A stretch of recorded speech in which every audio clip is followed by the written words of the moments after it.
At the same time, their experience when it comes to entertainment complexes is second to none, really. I believe they've built the stadium in Paris and France as well as were involved in the Beijing Olympic Stadium at the same time.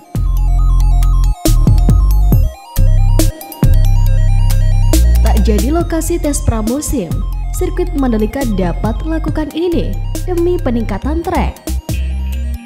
Sebagai informasi, sirkuit Mandalika tidak akan menjadi lokasi tes pramusim MotoGP tahun 2023. Namun tak perlu bersedih, di tengah kosongnya jadwal tersebut kini sirkuit Mandalika dapat melakukan persiapan balapan untuk musim tahun 2023. Bahkan trek Mandalika berpotensi ditingkatkan, termasuk perbaikan aspal. Perlu diketahui tes pramusim tahun depan akan berlangsung di sirkuit Sepang, Malaysia pada tanggal 10 sampai 12 Februari. Disusul tes kedua di sirkuit internasional Algarve di Portimao, Portugal pada tanggal 11 sampai 12 Maret. Mandalika yang dimiliki oleh PT Pengembangan Pariwisata Indonesia atau ITDC awalnya mendapat kontrak 5 tahun. Kemudian Dorna Sports dan ITDC menyepakati tambahan 5 tahun lagi.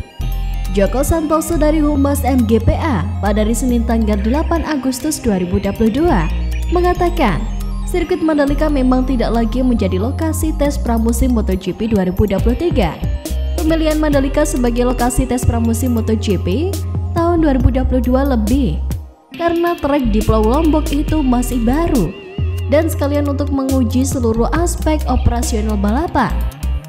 Tahun depan Mandalika sudah tidak menggelar tes pramusim. Kemarin itu karena Mandalika masih baru dan akan pertama kali menggelar balapan MotoGP. Jadi tes pramusim sekalian untuk menguji kesiapan sirkuit, ungkap Joko. Terkait apakah ada rekomendasi dari FIM untuk perbaikan trek Mandalika untuk MotoGP tahun 2023? Joko mengatakan pihaknya belum menerima rekomendasi itu. Namun, perbaikan trek berpotensi dilakukan tahun ini karena pihaknya ingin menggelar sejumlah kejuaraan balap mobil. Saat ini TDC dan MGPA masih menunggu persyaratan dari Federasi Balap Mobil Internasional atau FIA terkait peningkatan apa saja yang akan perlu dilakukan. Kami ingin sirkuit Mandalika juga bisa untuk menggelar kejuaraan balap mobil. Peningkatan sirkuit akan dilakukan tergantung rekomendasi dari FIA.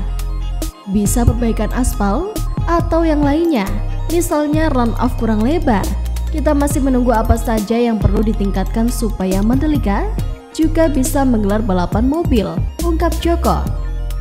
Kita menargetkan bisa mendapat homologasi FIA untuk grade 2 yang bisa untuk menggelar balap mobil seperti Endurance, GT World Challenge Asia, dan seri Le Mans Asia. Kalau untuk Formula One belum, karena perbaikannya pasti banyak. Kita targetkan grade 2 dulu, jelas Joko.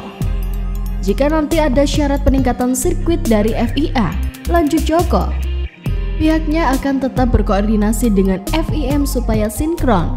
Jadi tetap koordinasi dengan FIA dan FIM supaya selaras. Jika ada peningkatan sirkuit, kami menargetkan bisa dilakukan sebelum balapan Superbike tanggal 11 sampai 13 November tahun 2022. Pada bulan Agustus, September, dan Oktober.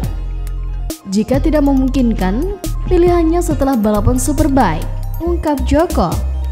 Terkait dengan kondisi aspal sirkuit Mandalika saat ini, Joko mengatakan MGPA telah menggelar sejumlah ajang balap lokal dan nasional.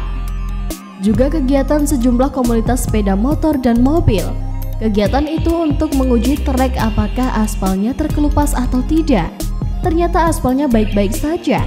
Jadi, sepertinya saat balapan MotoGP pada bulan Maret yang lalu, aspalnya belum matang. Jadi masih keluar minyaknya sehingga lembek. Sekarang bagus kok aspalnya.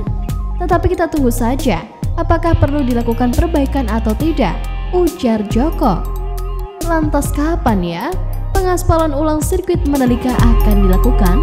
Menarik untuk dinanti.